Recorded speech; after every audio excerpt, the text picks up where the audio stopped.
Hello students, देखिए आज मैं जो क्वेश्चन बताने जा रहा हूँ वो मैं जो गेस दिया है क्वेश्चन उसका 54 नंबर क्वेश्चन है। उसका 54 नंबर क्वेश्चन है।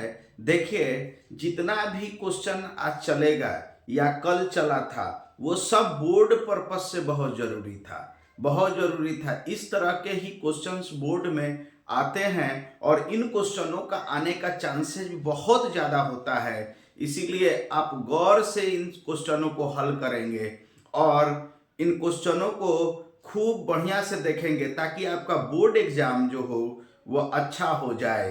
तो देखिए, मैं कहना चाह रहा हूँ कि अगर थोड़ा सा मेहनत करने से बोर्ड एग्जाम अच्छा हो जाता है तो हमें ऐसी मेहनत करनी चाहिए। और देखिए, ये जितने भी आजकल मैं वीडियो डाल रहा हूँ, जो भी क्वेश्चन डाल रहा हूँ, सब बोर्ड पर्पज से डाल रहा हूँ। इन्हीं क्वेश्चनों का आने का चांसेस सबसे ज़्यादा होता है। इसलिए आप लोग इन क्वेश्चनों को अच्छे से प्रैक्टिस करेंगे और देखिए, प्रैक्टिस के साथ साथ इनको एकदम कंठस्थ कर लेंगे और कंठस्थ करने के बाद उनको इतना बार मतलब कि प्रैक्टिस करेंगे कि याद जैसा हो जाए, ताकि ये क्वेश्चन जब बोर्ड में आए तो आपको दिक्कत ना हो। देखिए, अगला क्वेश्चन मैं बताने जा रहा हूं। देखिए, यदि बहुपद x square minus p x plus q के शून्यक अल्फा और बीटा हो तथा alpha plus beta is equal to 6, alpha into beta is equal to 8 हो तो पी और क्यू के मान क्या होंगे। देखिए, ये द्विघातीय बहुपद का क्वेश्चन है और ये क्वेश्चन आप याद रखिएगा कि हर साल रिपीट करता है। इस तरह का क्वेश्चन हर साल रिपीट करता है, इसलिए इसको कंठस्थ करेंगे। मैं एकदम आसान तरीका से बताता हूं। देखिए, यदि बहुपद x square minus p x plus q के शून्यक अल्फा और बीटा हो तथा अल्फा प्लस बीटा का beta is equal to 6, alpha into beta is equal to 8 हो तो पी और क्यू का मान ज्ञात करें। देखिए, अब यहां पर हम क्या करेंगे, सबसे पहला बहुपद लिखेंगे। बहुपद x square P x plus Q. देखिए, ये बहुपद हमारा दिया हुआ है, ये बहुपद दिया हुआ है। Alpha plus beta is equal to 6 दिया है, अल्फा इंटू बीटा 8 दिया है। अब देखिए, ये जब बहुपद दिया है तो इसको px लिख दीजिए। px लिखना बहुत अच्छा होता है। देखिए, बहुपद दिया हुआ है तो आप जानते हैं कि बहुपद का जो रूप होता है px a x square b x plus c where a not equal to 0, a 0 नहीं होगा। ये द्विघातीय बहुपद का रूप होता है। अब देखिए, यहां पर एक्स स्क्वायर का कोफिशिएंट गुणक 1 है, यहां पर एक्स स्क्वायर का गुणक a है, तो a इज इक्वल टू 1। देखिए, यहां पर x का गुणक b है, यहां पर x का गुणक माइनस p है, तो b is equal to minus p।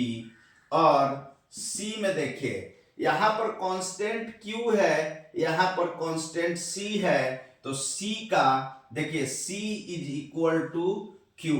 अब देखिए, शून्यकों का जोड़ अल्फा प्लस बीटा हमारा होता है शून्यकों का जोड़, तो शून्यकों का जोड़ क्या होगा, शून्यकों का योग। हम जानते हैं अल्फा प्लस बीटा होता है, ये दिया हुआ होता है alpha plus beta minus B by A. तो देखिए, माइनस बी कितना, तो बी का वैल्यू माइनस पी है, तो माइनस फॉर्मूला का बी के जगह पर माइनस पी बाई ए के जगह पर क्या रखेंगे 1, तो ये p बाई 1 हो जाएगा। देखिए, माइनस माइनस प्लस डिवाइडेड में 1 होगा तो ये p ही हो जाएगा। तो यहां अल्फा प्लस बीटा का वैल्यू p आया। ये इक्वेशन, इसको 1 कहिए, इसको इक्वेशन 2 कहिए, इसको इक्वेशन 3 कहिए। अब देखिए, शून्यकों का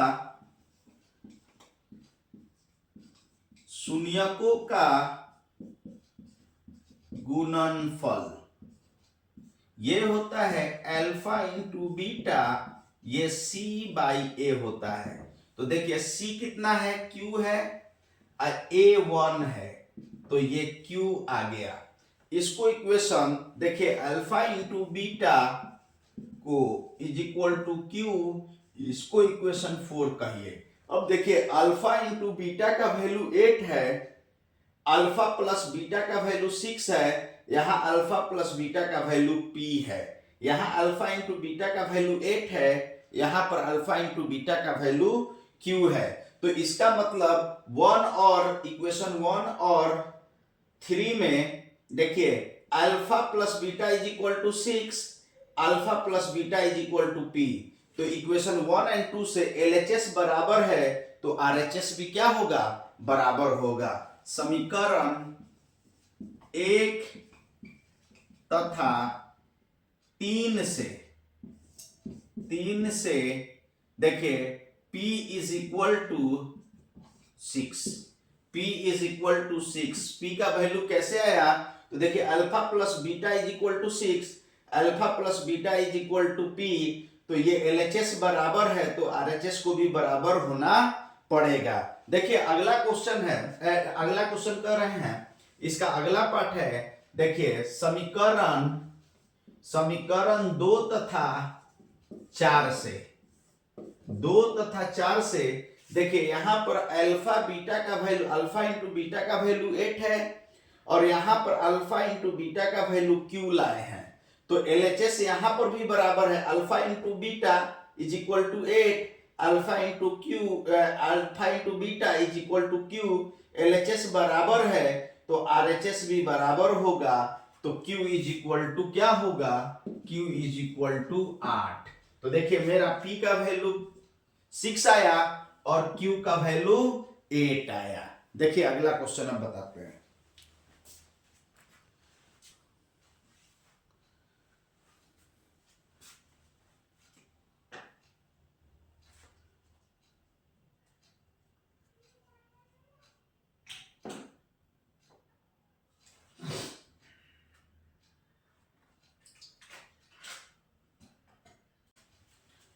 देखिए अगला क्वेश्चन है हमारा 55, हल करें। यह भी बोर्ड के लिए बहुत इंपॉर्टेंट क्वेश्चन है। कैसे हम बताते हैं कि ये विलोपन विधि या प्रतिस्थापन विधि द्वारा द्विघातीय मतलब दो चर वाले रैखिक समीकरण को हल करते हैं। विलोपन विधि, वर्गुणन खंडन विधि या हमारा ये प्रतिस्थापन विधि द्वारा हल करते हैं। ये बहुत इंपॉर्टेंट क्वेश्चन है। देखिए इस तरह का भी क्वेश्चन हर साल एक रहता है बोर्ड में, तो इसलिए इस क्वेश्चन को ध्यान से देखेंगे और इस क्वेश्चन को प्रैक्टिस कर लेंगे। देखिए यहां पर बोला है x plus y is equal to 7, 2x minus y is equal to 8। इसका value x plus y is equal to 7 दिया है, 2x minus y is equal to 8। तो हल करें, तो क्या हल करेंगे, x और y का वैल्यू निकालेंगे, क्या होगा। तो देखिए इसको इक्वेशन, देखिए यहां पर इसको इक्वेशन 1 मान लीजिए, इसको इक्वेशन 2 मान लीजिए, पहला बात। दूसरा स्टेप में क्या कीजिए, 1 और 2 को जोड़ दीजिए। एकदम आसान तरीका बता रहा हूं। इक्वेशन 1 को इक्वेशन 2 को जोड़ दीजिए। क्यों जोड़ दीजिए कि हम देख लिए हैं कि यहाँ पर प्लस वाई है, यहाँ पर माइनस वाई है। जितना y का वैल्यू प्लस में है उतना ही y का वैल्यू माइनस में है, तो दोनों कट जाएगा तो x का वैल्यू निकल जाएगा। तो यह हमारा होता है विलोपन विधि। विलोपन विधि द्वारा हल कर रहे हैं। तो देखिए x plus y is equal to 7 और 2x minus y is equal to 8। तो देखिए ये जोड़ेंगे तो ये प्लस माइनस में कट जाएगा। 1 plus 2 3x is equal to 15, 3x is equal to 15 आया। तो x is equal to 15/3, 3 × 15, x का वैल्यू 5 आ गया। अब देखिए जब x का वैल्यू 5 आ गया तो हम क्या करेंगे कि x का वैल्यू किसी भी समीकरण में रख दें। समीकरण 1 में ही रख दीजिए x का वैल्यू, x का मान समीकरण एक में ही रख दीजिए। तो अब एक में रखेंगे तो एक क्या है, x plus y is equal to 7, x का वैल्यू आया है 5, तो अब x के जगह पर 5 रख देंगे। 5 plus y is equal to 7, y is equal to 7 minus 5, y is equal to 2। तो हल हो गया हमारा अभिष्ट हल, x is equal to 5, y is equal to 2। ये हमारा अभिष्ट हल हो गया। इस तरह के क्वेश्चन बहुत आते हैं बोर्ड में।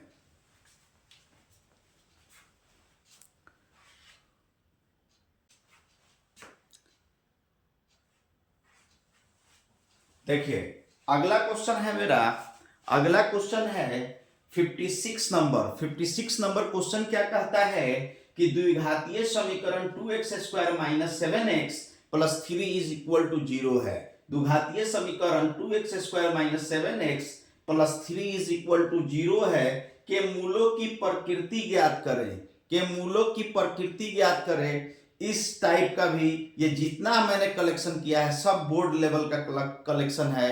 ये बोर्ड में इसी पैटर्न पर क्वेश्चन आता है, आप खूब ध्यान से देखेंगे। इस तरह का क्वेश्चन बहुत आता है, रिपीट होता है। तो आप इस क्वेश्चन को देखेंगे, मैं बहुत आसानी से बताऊंगा कि आप कैसे सॉल्व करेंगे। देखिए क्वेश्चन पहले समझ लीजिए। क्वेश्चन बोल रहा है कि द्विघातीय समीकरण 2x square minus 7x plus 3 is equal to 0 है के मूलों की प्रकृति ज्ञात करें। तो मूलों की प्रकृति ज्ञात करने के लिए क्या होता है, विवेचक का पता होना चाहिए। विवेचक मतलब डिस्क्रिमिनांट, डिस्क्रिमिनांट का पता होना चाहिए। डिस्क्रिमिनांट हमारा क्या होता है, तो डिस्क्रिमिनांट बी स्क्वायर माइनस 4ac होता है। अगर उसका वैल्यू 0 से छोटा हो गया तो मूल वास्तविक नहीं होंगे। अगर डिस्क्रिमिनांट का वैल्यू, विवेचक का वैल्यू 0 के बराबर या 0 से बड़ा हुआ तो मूल वास्तविक होंगे।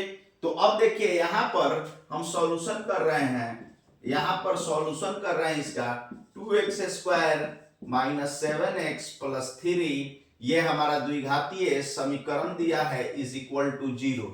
जब द्विघातीय समीकरण दिया है तो देखिए एक्स स्क्वायर के कोफिशिएंट को क्या बोलते हैं, एक्स स्क्वायर के कोफिशिएंट को a और x के कोफिशिएंट को -7, कोफिशिएंट का मतलब गुणक देखिए, और c इज इक्वल टू 3।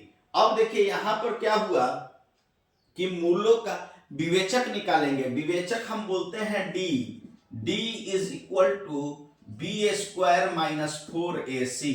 तो अब b देखिए क्या हुआ, b माइनस 7 का स्क्वायर 4 इंटू 2 इंटू 3, ये 7 7 49, 4 दूना 8, 8 तिरका 24, ये 25 आया। विवेचक 25 आया। ग्रेटर देन इक्वल टू 0 आया, 0 के बराबर नहीं, 0 से बड़ा ही आया। देखिए 0 से बड़ा, ग्रेटर देन 0 आया। 25 जो है ग्रेटर देन 0 आया। तो 0 से बड़ा जब भी किसी द्विघातीय समीकरण का विवेचक होता है तो वो हमेशा ही वास्तविक होंगे और मूल असमान होंगे। अगर देखिए 3 केस होता है।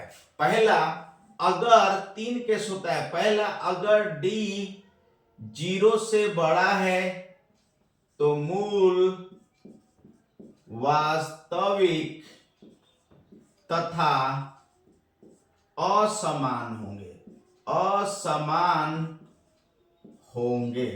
मतलब मूल अगर 0 से बड़ा है तो अगर d का वैल्यू 0 से बड़ा है तो मूल वास्तविक होगा, x का दोनों वैल्यू वास्तविक होगा और असमान होंगे, बराबर नहीं होगा। अगर d इज इक्वल टू 0 आ गया तो मूल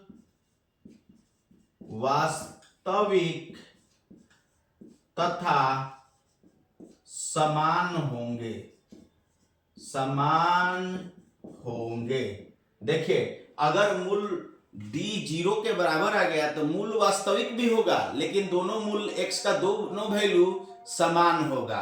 तो अब देखिए यहां पर क्या करेंगे, 3 नंबर में क्या हुआ, 3 नंबर में अगर d का वैल्यू 0 से छोटा आ गया, d का वैल्यू 0 से छोटा आ गया तो यहां पर मूल वास्तविक नहीं होंगे, मूल वास्तविक नहीं होंगे। तो जब मूल वास्तविक नहीं होंगे तो यहां पर तो 0 से बड़ा है, तो इसका मूल क्या होगा? इसका मूल का प्रकृति होगा कि मूल वास्तविक तथा असमान होंगे। तो देखिए, मूल वास्तविक तथा असमान होंगे, यही प्रकृति है मूल का।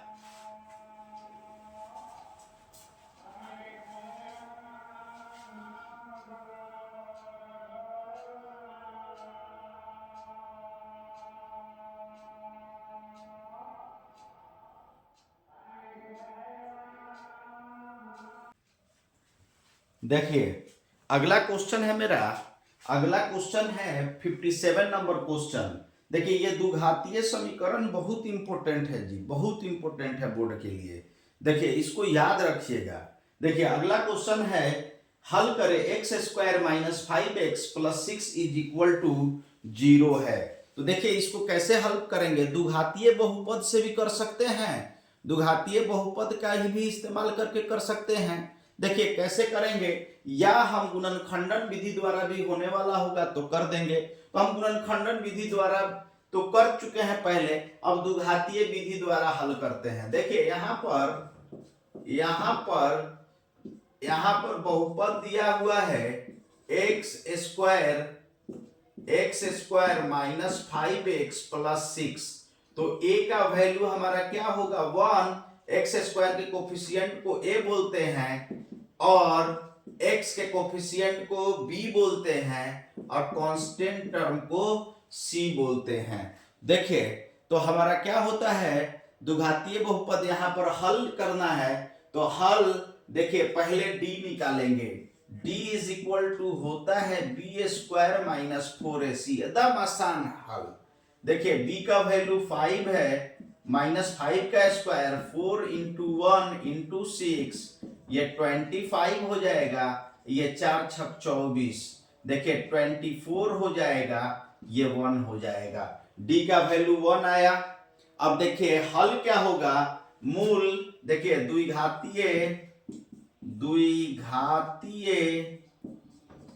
समीकरण का हल क्या होता है, x is equal to minus b plus minus root d by 2a होता है। देखिए प्लस माइनस दो हल होता है, क्योंकि द्विघातीय समीकरण है तो दो हल होगा। तो देखिए x माइनस बी, तो माइनस बी कितना है, -5 है, तो -5 प्लस माइनस रूट डी का वैल्यू कितना है, 1 है, तो यहां 1 लिख दिए, और 2 इंटू ए का वैल्यू 1, तो यहां पर 1 लिख दिए। तो x is equal to minus minus plus 5 और प्लस माइनस 1 का वर्गमूल 1/2। अब एक बार क्या लेंगे, देखिए एक बार लेंगे पॉजिटिव वैल्यू लेंगे, x is equal to 5 plus 1/2। देखिए 5 प्लस 1/2, तो यहां पर क्या होगा, x इज इक्वल टू 6/2, ये 3 हो जाएगा। जब देखिए निगेटिव लेंगे तो x यहां पर नीचे वाला वैल्यू लेंगे। अब देखिए x -5 माइनस 1/2, तो x इज इक्वल टू 4/2। देखिए 2 से ये 2 बार में कट गया, तो अभीष्ट हल जो हमारा होगा x का, वो होगा 3/2। देखिए 3 और 2 दो हल होगा, x का 2 वैल्यू आया। देखिए एक 3 और एक 2, क्योंकि द्विघातीय बहुपद है तो 2 हल होगा, द्विघातीय समीकरण है।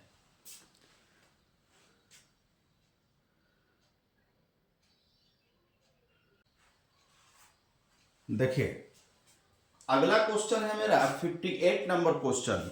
58 नंबर क्वेश्चन क्या है, समानांतर श्रेणी 4 9 14 19 के प्रथम 12 पदों का योग ज्ञात कीजिए। ये एपी का क्वेश्चन है, हर साल एपी से क्वेश्चन रहता है जी, एमसीक्यू में रहे या सब्जेक्टिव में रहे, एपी से हर साल क्वेश्चन रहता है। इसलिए इन सब क्वेश्चनों को अच्छे से प्रैक्टिस करेंगे। और देखिए हम एकदम आसानी से बताते हैं आपको, ताकि खूब बढ़िया से आप समझ जाइए। देखिए यहाँ पर समानांतर श्रेणी 4, 9, 14 और 19 के प्रथम 12 पदों का योग, एसएन का फॉर्मूला लगेगा, याद रखिएगा।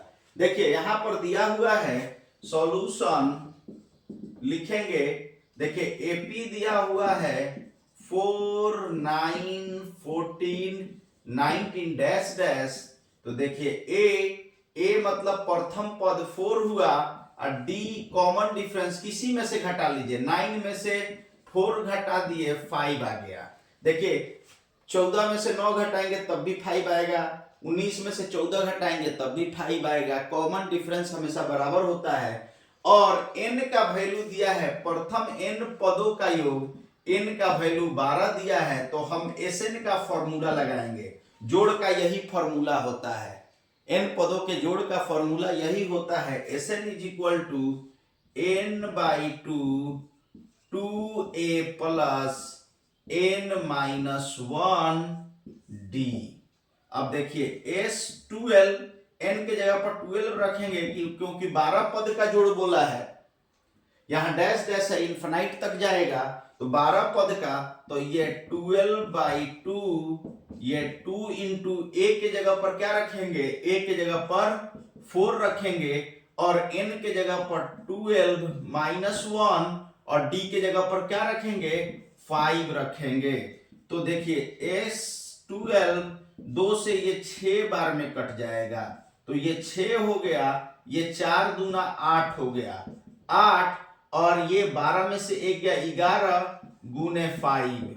तो देखिए यहां पर S12 6 into 8 plus 55, 8 plus 55, S12 is equal to 6। देखिए 8 और 55 कितना होगा, 8 5 13 के 3, 5 1 6। देखिए 63, अब इसको गुना कर दीजिए। देखिए 6 त्रिका 18 के 88 ले, 1 6 6 36, 1 37, मतलब 378 होगा। इसका n 12 पदों का जोड़ 378 होगा। देखिए इसी के साथ अपना आज के वीडियो को समाप्त करता हूं, और मैं आशा करता हूं कि आप लोग भी अच्छे से प्रैक्टिस करेंगे और मेरे वीडियो को मेरे चैनल को सब्सक्राइब कर देंगे और लाइक और शेयर भी कर देंगे। Thank you so much.